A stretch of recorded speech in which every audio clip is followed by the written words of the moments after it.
সুপ্রিয় দর্শক শ্রোতা, নিউ ইয়র্ক সময় এখন সন্ধ্যা ৮টা। FM786.com প্রাইম নিউজে সবাইকে স্বাগত জানাচ্ছি। আমি সাইদ রহমান। শুরুতেই সাদাকাহ ফাউন্ডেশন সংবাদ শিরোনাম। প্রেসিডেন্ট নির্বাচন স্থগিত করার আহ্বান ট্রাম্পের। নিউ ইয়র্কে সহিংসতায় একদিনে ৮ জন নিহত। নিউ জার্সিতে অন্তর্বর্তীকালীন কাউন্সিলম্যান বাংলাদেশি গিলম্যান চৌধুরী।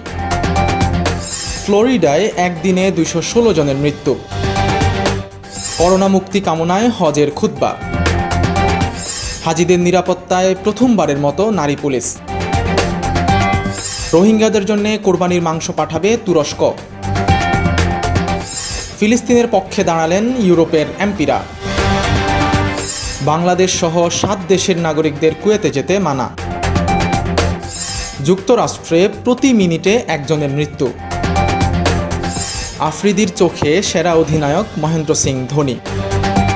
এতক্ষণ শুনছিলেন শিরোনাম, এবারে বিস্তারিত। শুরুতেই নিউ ইয়র্কের কমিউনিটি সংবাদ।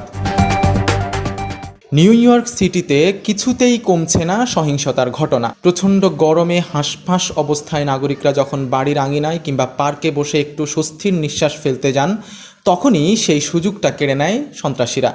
গত ২৬ জুলাই ছুটি ও খ্রিস্টানদের প্রার্থনার দিন গুলিতে নিহত হয়েছেন অন্তত ৮ জন। নিউ ইয়র্ক সিটির ৫টি বোরোতে এদিন পৃথক ১৫টি গুলিবর্ষণের ঘটনা ঘটেছে। ১৮ বছর বয়সের ২ তরুণও রেহাই পাননি বন্দুকধারীদের হাত থেকে। অবাধ বন্দুক সন্ত্রাসের ঘটনা সামাল দিতে হিমশিম খাচ্ছে পুলিশ।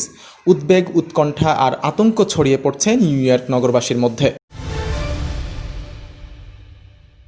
পাঠাওয়ের সহ প্রতিষ্ঠাতা ফাহিম সালেহ হত্যাকাণ্ডের সুষ্ঠু ও ন্যায় বিচারের দাবিতে ২৫ জুলাই জ্যাকসন হাইটসের প্রাণকেন্দ্র ডাইভার্সিটি প্লাজায় একটি মানববন্ধন ও প্রতিবাদ সমাবেশ অনুষ্ঠিত হয়েছে। Bangladesh student association of new ইয়র্কের উদ্যোগে ও প্রবাসের সর্ববৃহৎ সংগঠন বাংলাদেশ সোসাইটি এবং মূলধারার সংগঠন বাংলাদেশি আমেরিকান সোসাইটি সহ প্রায় ২০টি সামাজিক, সাংস্কৃতিক ও ব্যবসায়িক সংগঠন এই সমাবেশে অংশগ্রহণ করেছে।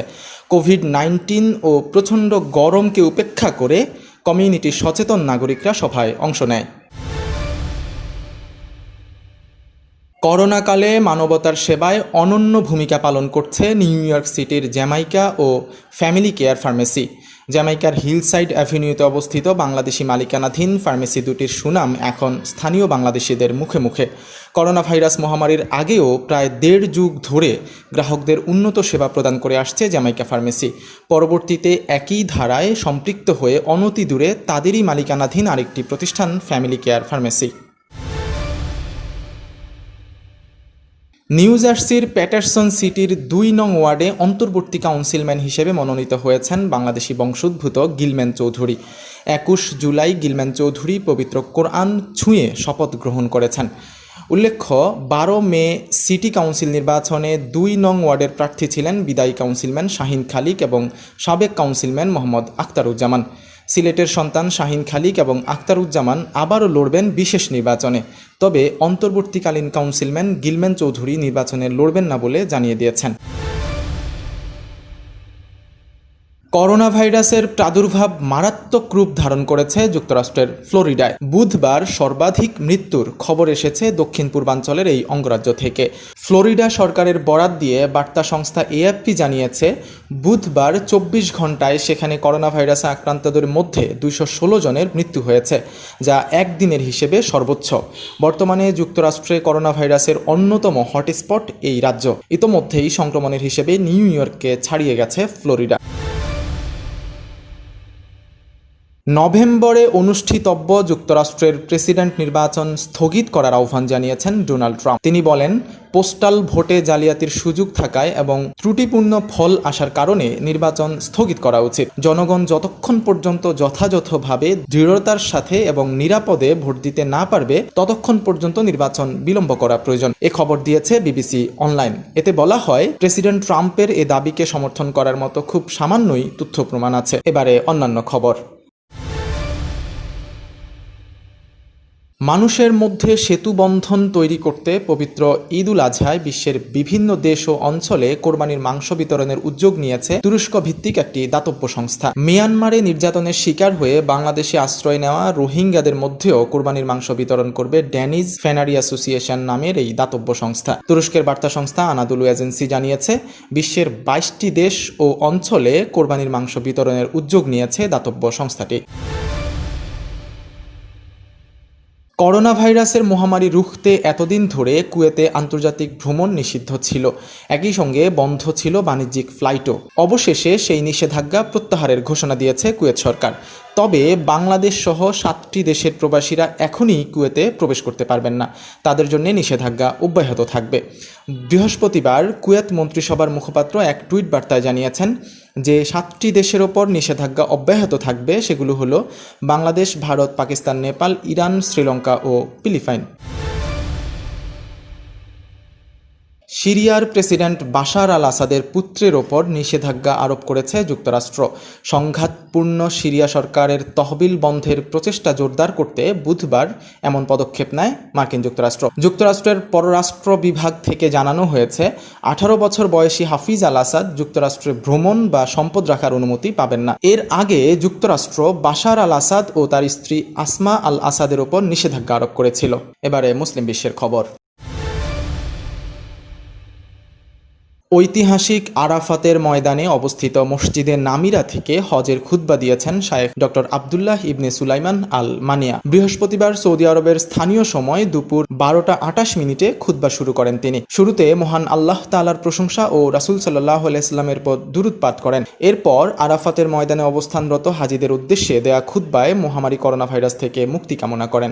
এ সময় গুনাহ মাফ, আল্লাহর রহমত কামনা সহ সমসাময়িক প্রসঙ্গ নিয়ে বিশ্ববাসীর প্রতি দিক নির্দেশনামূলক বক্তব্য তুলে ধরেন শায়েখ ডক্টর আবদুল্লাহ ইবনে সুলাইমান আল মানিয়া। করোনা ভাইরাসের কারণে এবারের হজ নানা দিক থেকেই ব্যতিক্রমী ছিল। সংক্রমণ থেকে হাজীদেরকে নিরাপদে রাখার জন্য কঠোর স্বাস্থ্যবিধির মধ্য দিয়ে হজ পালিত হয়েছে। এছাড়া প্রথমবারের মতো এবারের হজে দায়িত্ব পালন করেছেন পুলিশের নারী সদস্যরা। গত বছর সৌদি আরব ঘোষণা দিয়েছিল, সেনাবাহিনী সহ নিরাপত্তা বাহিনীর সব বিভাগে নারীরা যোগদান করতে পারবেন। নির্দিষ্ট করে এও বলা হয়েছিল, ধর্মীয় অনুষ্ঠানাদির নিরাপত্তায়ও ওই নারী পুলিশরা দায়িত্ব পালন করতে পারবেন। সেই ঘোষণার পর হজে নারী পুলিশ নিয়োজিত করার বিষয়টি আঁচ করা গিয়েছিল। পশ্চিম তীরে ফিলিস্তিন অধ্যুষিত অঞ্চল দখলের ইসরায়েলি পরিকল্পনার বিপক্ষে অবস্থান নিয়েছেন একদল ইউরোপীয় সাংসদ। তাদের মতে এই পরিকল্পনা অবৈধ, এতে অরাজকতা বৃদ্ধি পাবে। বুধবার এক বিবৃতিতে একথা বলেছেন তারা। ইয়েনি সাফাকের বরাতে জানা যায়, Britain Palestine all party parliament গ্রুপের সহসভাপতি স্টিফেন কিনোকের নেতৃত্বে এই সিদ্ধান্ত নেওয়া হয়েছে। তারা প্রতিকূলতা মোকাবেলা করে ইসরায়েলি প্রধানমন্ত্রী বেঞ্জামিন নেতানিয়াহুর পরিকল্পনা রুখে দেওয়ার প্রত্যয় ব্যক্ত করেছেন। এবারে বাংলাদেশ প্রসঙ্গ। 1 আগস্ট বাংলাদেশে অনুষ্ঠিত হতে যাচ্ছে মুসলমানদের অন্যতম ধর্মীয় উৎসব পবিত্র ঈদ উল আজহা। সেই উপলক্ষে জাতীয় মসজিদ বাইতুল মোকররমে ঈদ উল আজহার 6টি জামাতের সময়সূচি প্রকাশ করেছে ইসলামিক ফাউন্ডেশন। এক সংবাদ বিজ্ঞপ্তিতে জানানো হয়, প্রথম জামাত অনুষ্ঠিত হবে সকাল 7টায়, এরপর দ্বিতীয়টি 7:50, তৃতীয়টি 8:45, চতুর্থটি 9:35, পঞ্চমটি 10:30 এবং সর্বশেষ জামাত বেলা 11:10 অনুষ্ঠিত হবে। সবাইকে স্বাস্থ্য নির্দেশিকা মেনে জামায়াতে অংশ নিতে বলা হয়েছে। FM 786 প্রাইম নিউজে এবার একটি বিরতির পর ফিরে এসে জানাবো আরও কিছু গুরুত্বপূর্ণ খবর। সাদাকা ফাউন্ডেশন USA, মার্কিন যুক্তরাষ্ট্র ভিত্তিক সাহায্য সংস্থা, জাতি, ধর্ম, বর্ণ নির্বিশেষে বিপন্ন মানবতার পাশে সব সময়। করোনা মহামারীর এই দুর্যোগে 7 দিন 24 ঘন্টা আপনার পাশে আছে সাদাকা ফাউন্ডেশন। আপনিও সাথে থাকুন। Hotline number 7182009222।